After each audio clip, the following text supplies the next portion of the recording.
Welcome friends, welcome in our YouTube channel.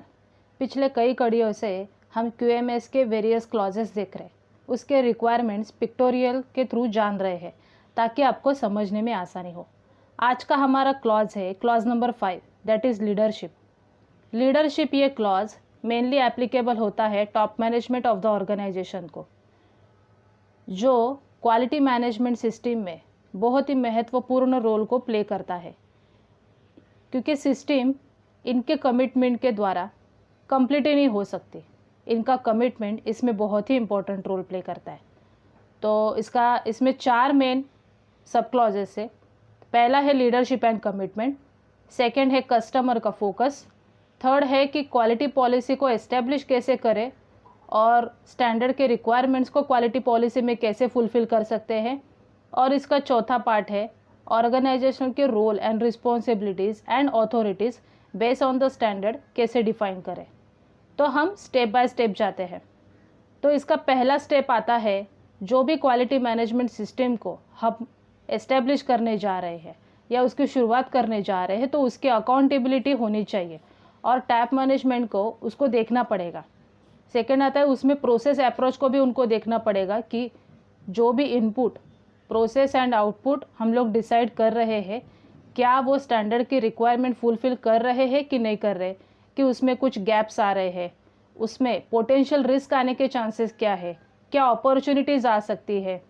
तो जब भी हम अपने सिस्टम को मॉनिटर करना शुरू करेंगे, उसके बेसिक में ही कुछ चीज़ें आइडेंटिफाई करके based on the standard requirement हमें उसको मेंशन करना पड़ेगा डॉक्यूमेंट फॉर्म में, ताकि आगे जाके उस पर हम काम कर सकें।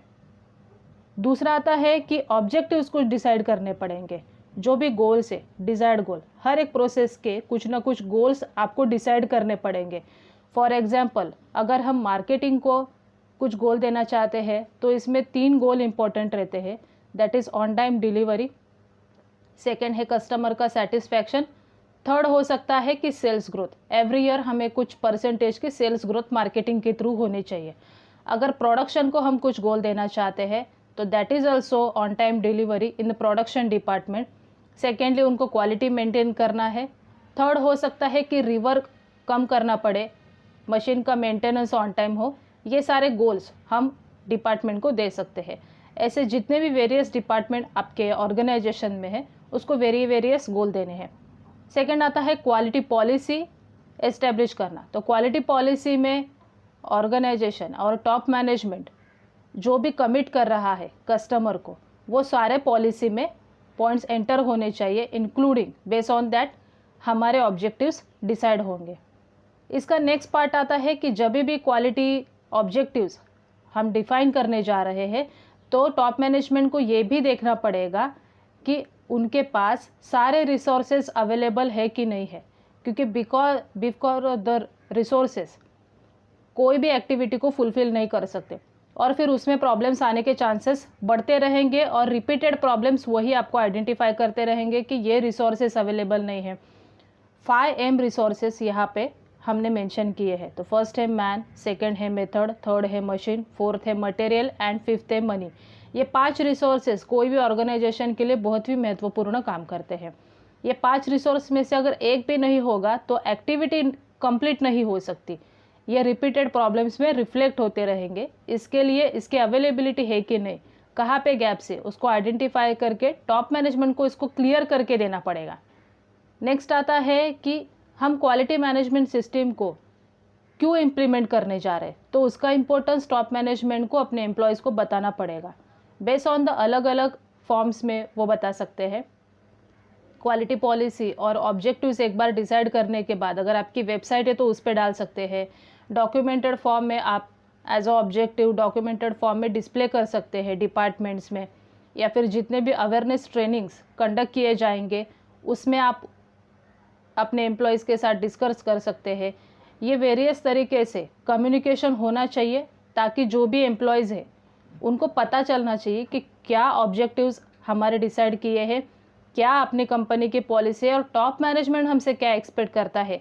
ये सारा communication is a very important method in a system.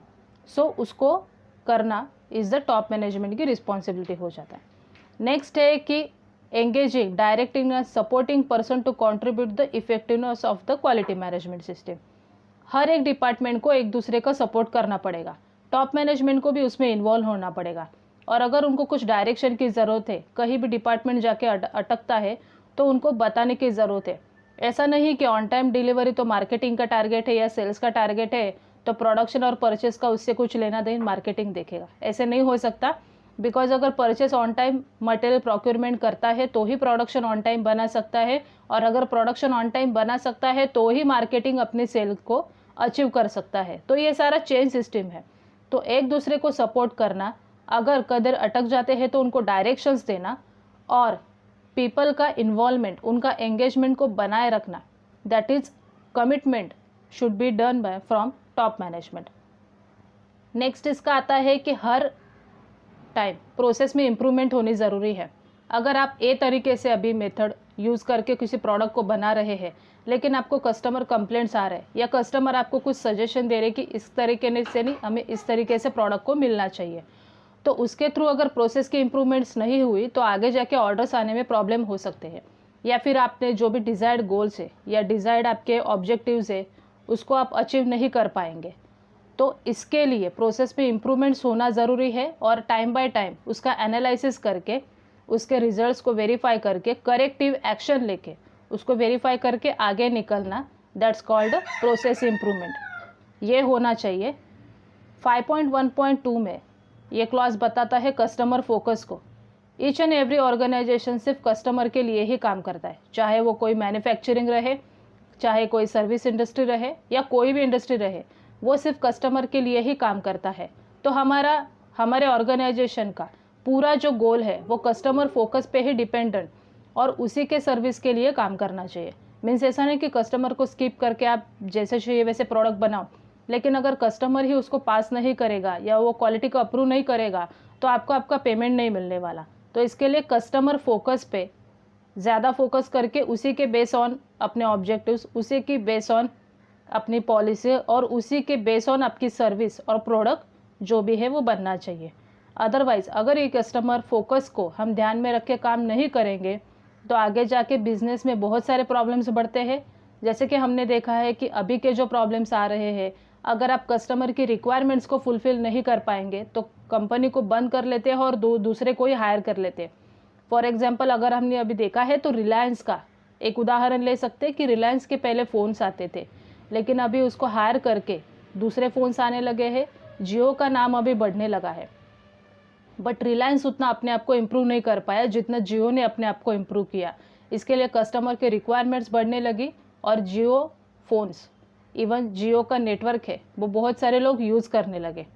तो आपको कस्टमर फोकस पे ज़्यादा ध्यान देना पड़ेगा।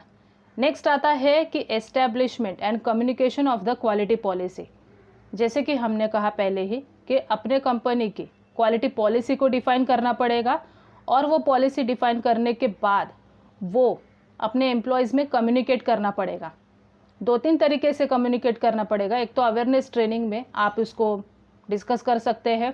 सेकंड है कि डॉक्यूमेंटेड फॉर्म में, जो भी लैंग्वेज में, इंग्लिश में, मराठी में, हिंदी में, गुजराती में या और कोई लैंग्वेज अगर आपके स्टेट में यूज़ की जा रही है जो लोकल लैंग्वेजेस है, तो उसमें उस पॉलिसी को डिस्प्ले करना पड़ेगा ताकि एम्प्लॉयज़ उसको जान सके, उसको समझ सके, और जब भी आप उनको अपने गोल जानेंगे तो तभी उनको समझने में आसानी होगी। तो ये डिस्प्ले भी करने हैं, अवेयरनेस ट्रेनिंग में भी उसका ट्रेनिंग कंडक्ट करना है, और आपके वेबसाइट पे भी उसको आपको डालना पड़ेगा कि आपकी कंपनी की पॉलिसी क्या है। ये सारा क्लॉज नंबर 5.2 हमें बताता है। 5.3 हमें बताता है कि identification of the roles, responsibilities and authorities. जो भी डेजिग्नेशन आपके ऑर्गेनाइजेशंस में एप्लीकेबल है, फॉर एग्जांपल स्टार्ट होता है मार्केटिंग से, मार्केटिंग से फिर परचेस में आता है, परचेस से फिर आपके प्रोडक्शन में आता है, प्रोडक्शन से फिर मेंटेनेंस में जाता है या फिर क्वालिटी में आता है, क्वालिटी के बाद स्टोर में आता है, स्टोर से फिर डिस्पैच में जाता है। तो ये जो सारी चेन है, ये जो सारे इंटरनल डिपार्टमेंट्स है या सारे डेजिग्नेशन जो भी आपने बना के रखे हैं आपके ऑर्गेनाइजेशन में, तो ईच डेजिग्नेशन का रोल क्या रहेगा। फॉर एग्जांपल मार्केटिंग का रोल क्या रहेगा, प्रोडक्शन का रोल क्या रहेगा, उसकी रिस्पॉन्सिबिलिटी क्या रहेगी अकॉर्डिंग टू दैट रोल। और उसको आपने अथॉरिटीज़ क्या क्या दी है, ये तीनों भी डिफाइन करना ज़रूरी है। अगर अथॉरिटीज़ नहीं देते हैं तो डिसीजन लेने में देरी भी हो जाती है और उसके वजह से भी ऑन टाइम डिलीवरी फेल्योर के चांसेस बढ़ जाते हैं। तो ईच डेजिग्नेशन की role, responsibility and authority define करनी है, उनको कम्युनिकेशन के थ्रू उनको बताना है, उनका ट्रेनिंग कंडक्ट करना है, और आप वंस इन अ ईयर एक अवेयरनेस भी उसके लिए सेशन रख सकते हैं जिसमें आप उनका रोल, रिस्पॉन्सिबिलिटी और अथॉरिटी उनको एक्सप्लेन कर पाएंगे। तो जितने भी आपके कंपनी में एम्प्लॉयज़ है उनको ये सब पता होना चाहिए कि कंपनी की पॉलिसी क्या है, मेरा रोल एंड रिस्पॉन्सिबिलिटी क्या रहेगा, मुझे क्या अथॉरिटीज़ दी है, क्या आपने कंपनी के गोल डिसाइड किए हैं, कस्टमर फोकस के लिए कस्टमर की रिक्वायरमेंट्स क्या है, और कस्टमर का सेटिस्फैक्शन लेवल इसमें जानना बहुत ज़रूरी है। 5.1.2 में स्टैंडर्ड हमें बताता है कि जो भी आपके कस्टमर है उसका सेटिस्फैक्शन लेवल भी आपको चेक करना पड़ेगा कि वो आपकी सर्विस से कितना प्रति खुश है। अगर ये एवरी टाइम हम मॉनिटर करके, एनालाइज करके, रिव्यू करके, टाइम बाय टाइम अपने प्रोसेस में इम्प्रूवमेंट करते रहेंगे तो क्वालिटी मैनेजमेंट सिस्टम आपके बिजनेस को बढ़ाने में ही आपकी हेल्प ही करेगा। अगर इस आर्टिकल को आप डेप्थ में पढ़ना चाहते हैं तो आप हमारे वेबसाइट पे जाके विजिट कर सकते हैं, डैट इज़ www.shivconsultancy.org.in। इस पे आपको ये आर्टिकल डेप्थ में मिलेगा। अगर ये वीडियो आपको पसंद आया होगा तो प्लीज़ इसको लाइक करना और शेयर करना ना भूलें। और अगर आपने हमारे चैनल में पहली बार ये वीडियो देखा है तो प्लीज़ हमारे चैनल को सब्सक्राइब करें और नोटिफिकेशन बेल को भी प्रेस करें ताकि जो भी यहाँ पे वीडियोस अपलोड किए जाएंगे या जो भी नोटिफिकेशन रहेंगे इस चैनल के वह पहले ही आप तक पहुँच जाएंगे। तो thank you very much for watching this video.